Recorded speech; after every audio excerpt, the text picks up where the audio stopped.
भारत और नेपाल के बीच हमेशा से बेहतर और मजबूत संबंध रहा है। कहते हैं कि नेपाल से भारत का रोटी बेटी का संबंध है। सदियों से नेपाल के साथ भारत का भौगोलिक, ऐतिहासिक, सांस्कृतिक व आर्थिक संबंध रहा है। हालांकि हाल ही के दिनों में नेपाल के साथ रिश्ते में थोड़ी तल्खी आई है। दोनों देशों के बीच रिश्ते का सारा गुणागणित क्या है, दोनों एक दूसरे पर किस हद तक निर्भर हैं। पढ़ें ये रिपोर्ट। नेपाल के 23 जिले भारत की सीमा से लगते हैं। भारत की सीमा लैंड बॉर्डर की कुल लंबाई 15,106.7 किलोमीटर है, जो कुल 7 देशों से लगती है। ये 7 देश है बांग्लादेश, चीन, पाकिस्तान, नेपाल, म्यांमार, भूटान और अफगानिस्तान। भारत के साथ नेपाल 1,751 किलोमीटर बॉर्डर शेयर करता है। भारत के कुल 5 राज्य उत्तराखंड, उत्तर प्रदेश, बिहार, पश्चिम बंगाल और सिक्किम नेपाल सीमा से लगे हुए हैं। नेपाल के कुल 75 जिलों में से 23 जिले भारत की सीमा से लगते हैं। बिहार के साथ नेपाल के 12 जिले, यूपी के साथ 8, पश्चिम बंगाल के साथ 2, जिसमें एक बिहार के साथ भी शामिल, उत्तराखंड के साथ 4, 2 पश्चिम बंगाल, 1 सिक्किम व 1 यूपी के साथ भी लगते हैं। नेपाल की 20% आबादी भारत पर निर्भर। नेपाल की कुल आबादी लगभग 3 करोड़ है। भारत सरकार के 2019 के एक डेटा के मुताबिक नेपाल के लगभग 60 लाख लोग भारत में रहते हैं और यहीं पर काम भी करते हैं। यानी नेपाल की करीब 20% आबादी भारत में रहती है और भारत पर ही उनकी जीविका निर्भर है। इसके साथ ही भारतीय सेना में भी नेपाल के लोगों की भर्ती होती है। वर्तमान में 32,000 गोरखा सैनिक भारतीय सेना में तैनात हैं और करीब 3,000 करोड़ रुपए पेंशन के तौर पर हर साल करीब 1.25 लाख पूर्व गोरखा सैनिकों को दी जाती है। विदेशों में काम कर रहे नागरिकों में सबसे ज्यादा लोग भारत में ही हैं, क्योंकि दोनों देशों की सीमाएं एक दूसरे के लिए खुली हुई हैं।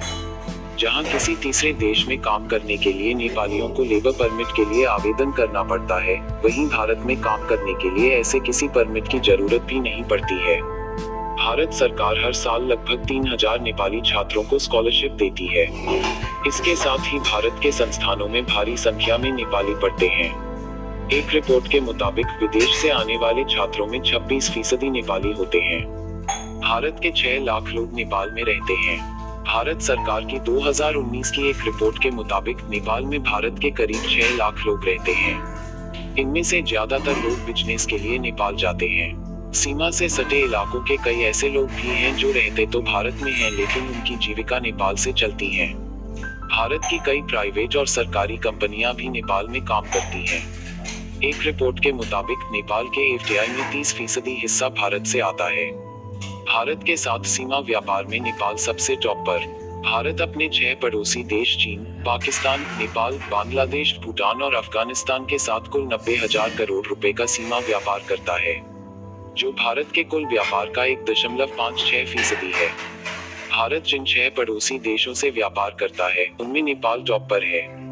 नेपाल के साथ भारत करीब 51,000 करोड़ रुपए का सीमा व्यापार है। इसमें भारत नेपाल को 48,000 करोड़ रुपए का निर्यात करता है और नेपाल से 3,000 करोड़ रुपए का आयात करता है।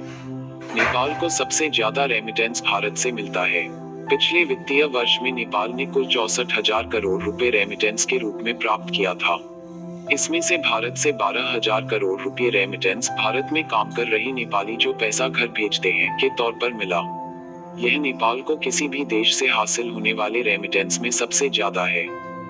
विश्व बैंक की 2018 के रिपोर्ट के मुताबिक भारत में काम कर रहे नेपाली कामगारों ने एक साल में 9,780 करोड़ रुपए नेपाल भेजे थे, जबकि नेपाल में काम कर रहे भारतीय कामगारों ने उसी दौरान करीब 11,000 करोड़ रुपए भारत भेजा था। मई 2018 में भारत के पीएम नरेंद्र मोदी ने तीसरी बार नेपाल का दौरा किया था। तब उन्होंने जनकपुर से अयोध्या तक बस सेवा की शुरुआत की और रामायण सर्किट पर्यटन योजना से जनकपुर को जोड़ा। इस परियोजना में देश के 15 धार्मिक स्थलों को शामिल किया गया।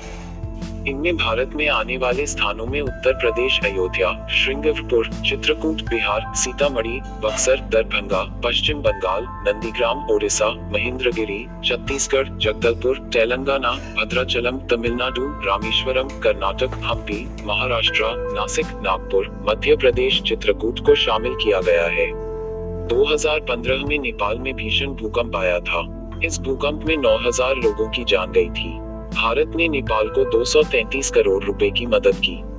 भारत की तरफ से नेपाल को बड़ी मदद।